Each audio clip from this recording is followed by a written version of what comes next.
কবর দেখলে হয়তোবা আবার মুসলিম চেতনা জাগ্রত হতে পারে। শাহ ইসমাইল শহীদ, সাইয়েদ আহমদ শহীদের বিশুদ্ধ তথ্য পাওয়া যায়।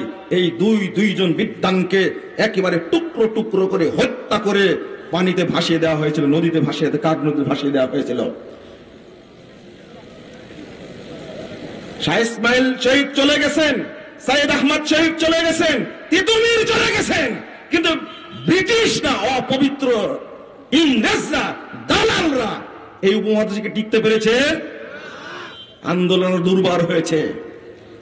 মৌলানা আকরম খাঁ যখন বের হচ্ছেন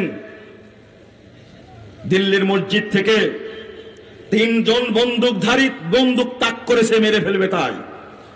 মৌলানা আকরম খাঁ রাহিমাহুল্লাহ হুঙ্কার দিয়ে বলছে, এই বন্দুকধারী শোনো, কার দিকে বন্দুক উঁচিয়ে রাখছো? মনে রেখো ছোটকালে বহু পাখি মেরেছি এই বন্দুক দ্বারা।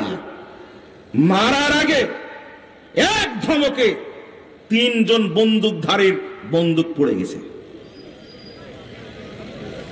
পরে বলছে, তোমার বন্দুকের গুলিতে যদি আকরম খাঁ মারা যায়, মনে রাখ একটা ভবিষ্যৎবাণী করে গেলাম, আকরম খাঁর দেহ থেকে যত রক্তের কুনা বের হবে উপমহাদেশে ততজন আকরম খাঁ জন্ম নেবে।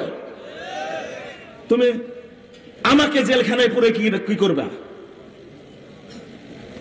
এখনো বাসায় রাখছেন।